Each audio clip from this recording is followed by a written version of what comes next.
اور جانتے ہو کوفہ کے لوگ کون ہیں؟ کوفہ کے لوگ وہ ہیں جن کے شہر کو حضرت علی نے مدینہ منورہ سے دارالخلافہ منتقل کر کے اس شہر کو دارالخلافہ بنایا تھا۔ پہلے دارالحکومت کون سا شہر تھا؟ مدینۃ النبی۔ حضرت علی نے مدینۃ النبی سے خلافت کو منتقل کیا اور کوفہ کو دارالحکومت قرار دیا۔ اب اس شہر کے بھاگ جاگ اٹھے۔ ظاہری بات ہے کہ جو کیپٹل ہوتا ہے، دارالحکومت ہوتا ہے، اس کی اہمیت بہت زیادہ ہوتی ہے، وہاں کے لوگوں میں خوشحالی آتی ہے۔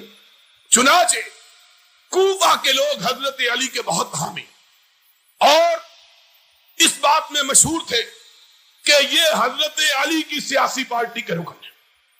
میں نے جان بوجھ کر سیاسی پارٹی کا لفظ استعمال کیا ہے اس لیے کہ اس زمانے میں مسلمانوں کے اندر کوئی مذہبی اختلاف موجود نہیں تھا۔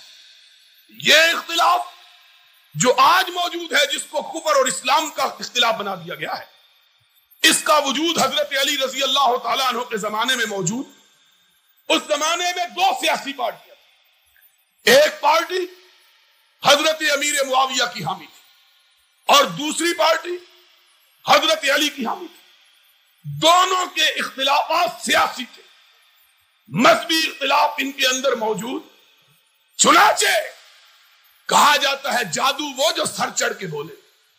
یہ بات میں نہیں کہتا، تیری سب سے مقدس کتاب نہج البلاغہ کے اندر موجود ہے کہ جب حضرت علی ابن ابی طالب رضی اللہ تعالی عنہ اپنے لشکر کو لے کر حضرت امیر معاویہ رضی اللہ تعالی عنہ کے لشکر کے مقابلے کے لیے نکلے تو حضرت علی رضی اللہ تعالی عنہ کے فوجیوں میں سے برے لفظوں سے یاد کیا۔ حضرت علی نے سنا، جا اٹھا کے دیکھ، نہج البلاغہ کے اندر لکھا ہے تیری کتاب۔ حضرت علی نے گالی سنی، فرمایا لا تکونوا سبابین، گالی دینے سے رک جاؤ، کوئی آدمی معاویہ کے ساتھیوں کو گالی نہ دے۔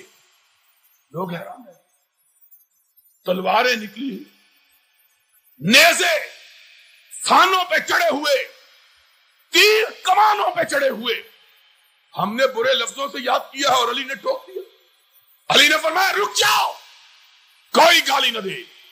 سن لو علی کیا کہتے ہیں، یہ تمہارے امام معصوم اول ہیں، اپنا عقیدہ بیان کرتے ہیں۔ فرمایا لا نستزیدہم بإیمان ولا یستزیدوننا بإیمان۔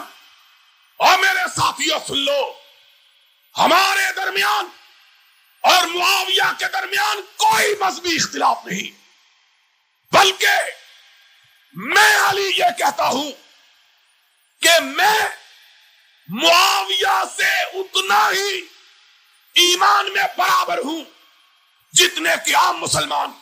میرے ایمان اور معاویہ کے ایمان میں کوئی فرق نہیں ہے، ہم سب برابر ہیں۔ لا یستزیدوننا بإیمان ولا نستزیدہم بإیمان، نہ ان کا ایمان ہمارے سے کم ہے، نہ ہمارا ایمان ان سے زیادہ ہے۔ ان کا خدا وہی ہے جو ہمارا خدا ہے، ان کا نبی وہی ہے جو ہمارا نبی ہے، ان کی کتاب وہی جو ہماری کتاب ہے۔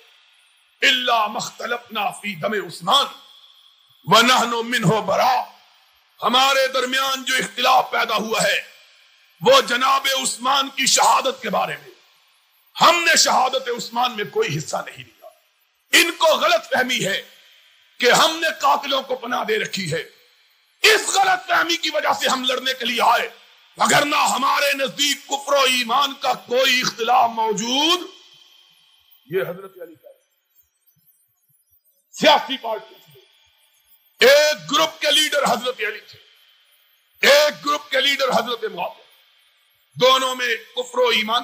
اور یہی وجہ ہے کہ جب جنگ صفین ہوئی، حضرت علی رضی اللہ تعالی عنہ کے ساتھیوں کی لاشوں کو اکٹھا کیا گیا اور حضرت معاویہ کی لاشوں کو بھی اکٹھا کیا گیا، ان کے ساتھیوں کی۔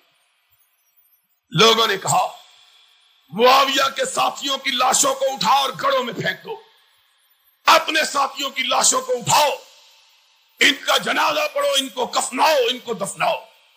علی نے جواب دیا، تیری کتاب کا حوالہ نہج البلاغہ، فرمایا نہیں، دونوں ایمان میں برابر ہیں، دونوں لاشوں کو رکھا جائے، غلط فہمی کی بنیاد پر اختلاف ہوا، علی ان دونوں کا اکٹھا نماز جنازہ پڑھائے گا، کوئی اختلاف نہیں۔